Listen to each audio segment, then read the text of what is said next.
जयशु की। मैं हूँ प्रियंका डामोर और आप देख रहे हैं रेडियो वेतास एशिया की हिंदी सर्विस। कलीसियाई समाचार में आप सभी का स्वागत है। कलीसियाई समाचारों में प्रमुख हैं।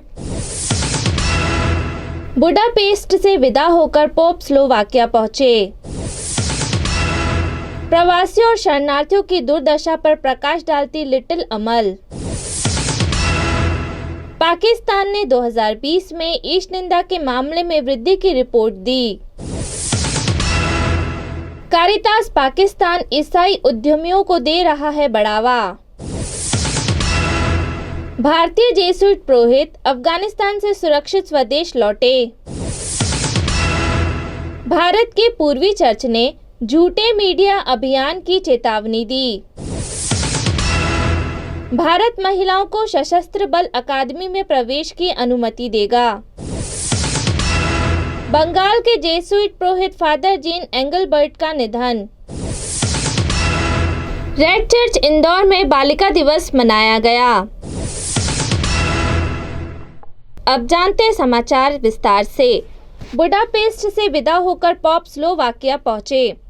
बुडापेस्ट में एक दिवसीय प्रेरितिक यात्रा समाप्त कर संत पिता फ्रांसिस अपनी 34वीं प्रेरितिक यात्रा के अगले पड़ाव पर स्लोवाकिया पहुंचे, जहां स्लोवाकिया के राष्ट्रपति ने उनका स्वागत किया।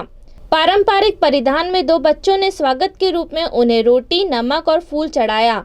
स्लोवाकिया जाते समय विमान में उन्होंने हंगरी के सहृदय स्वागत के लिए आभार प्रकट किया। बुडापेस्ट में अंतर्राष्ट्रीय यूखरिस्ती सम्मेलन मिस्सा के उपरांत दोपहर 2 बजे स्लोवाकिया के लिए रवाना हुए। प्रवासियों और शरणार्थियों की दुर्दशा पर प्रकाश डालती लिटिल अमल। 10 सितंबर को सुबह रोम में सेंट पीटर स्क्वायर के मेहमानों का स्वागत लिटिल अमल नामक 3.5 मीटर लंबी कठपुतली के साथ किया गया था, जिसे बर्नी के उपनिवेश के अंदर एंजल्स अनजान स्मारक के पास स्थापित किया गया था। कार्डिनल माइकल जैन ने एकात्मक मानव विकास को बढ़ावा देने के लिए वेटिकन के डिकास्टरी के प्रवासी और शरणार्थियों के अनुभाग के अवर सचिव लिटिल अमल का स्वागत करने के लिए तैयार थे। पाकिस्तान ने 2020 में ईश निंदा के मामलों में वृद्धि की report the.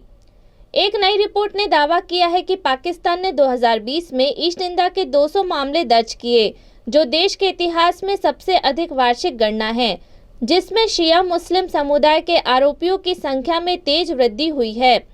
Bites for all द्वारा 9 सितंबर को जारी एक वार्षिक report internet landscape of Pakistan 2020 में कहा गया कि ईश निंदा और धर्म त्याग के आरोपों के बाद कम से कम 78 लोगों की हत्या कर दी गई थी।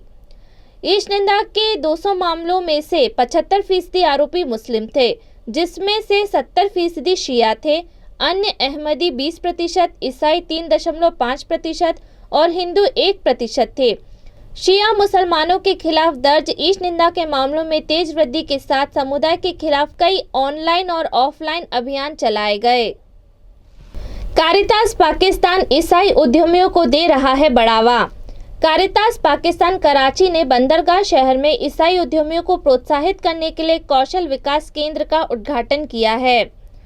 कैथोलिक युवा समूह डिवाइन होप फाउंडेशन के सहयोग से 6 सितंबर के उद्घाटन के बाद 60 युवाओं ने धर्म प्रांतीय इकाइयों में कक्षाएं शुरू की।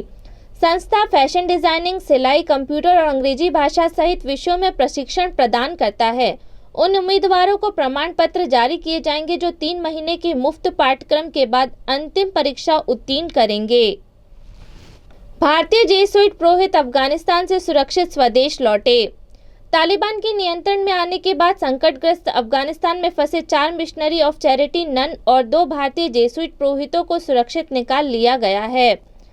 कोलकाता के सेंट मदर टेरेसा द्वारा स्थापित महिलाओं की धार्मिक संस्था मिशनरी ऑफ चैरिटी के संघर्षग्रस्त देश में फंसे नन को सुरक्षित निकालने के लिए लगातार प्रार्थना और समर्थन के लिए लोगों को धन्यवाद दिया है। 4 ननों में से एक भारत की है।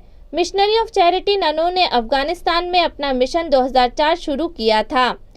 इसके 3 साल बाद अमेरिकी नेतृत्व वाली सेना ने देश को कट्टरपंथी इस्लामी समूह के चंगुल से मुक्त कर दिया। कलीसिया के मुख्यालय कोलकाता में स्थित सिस्टर क्रिस्टी ने 8 सितंबर को बताया, हमारी 4 ननों को अफगानिस्तान से बाहर स्थानांतरित कर दिया गया और वे सुरक्षित हैं। भारत के पूर्वी चर्च ने झूठे मीडिया अभियान की चेतावनी दी।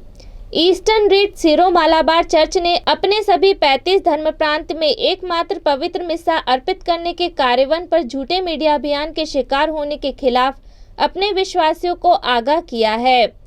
पिछले महीने घोषित बिशप की धर्मसभा के फैसले का विरोध करने वाले पुरोहितों सहित एक समूह ने एक अभियान शुरू किया है, जिसमें कहा गया कि इस कदम का उद्देश्य चर्च को पूर्वी पुर्तगाली युग में वापस करना है।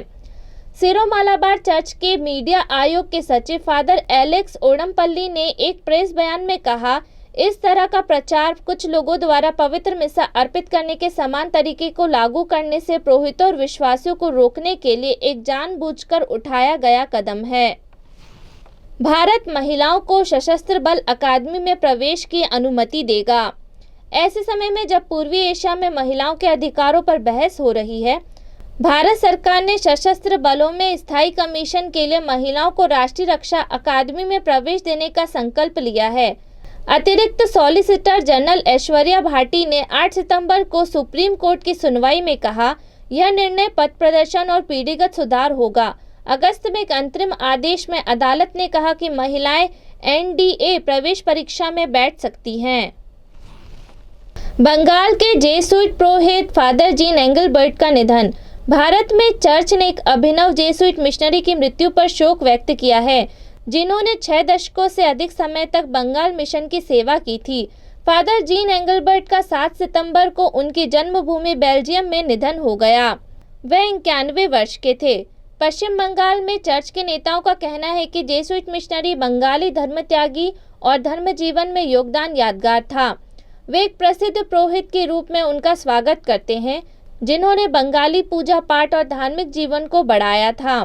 उनका निधन बंगाल के लिए एक बड़ी क्षति है। रेड चर्च इंदौर में बालिका दिवस मनाया गया। सन Francis Assisi Cathedral Red Church Indore में रविवार को बालिका दिवस मनाया गया।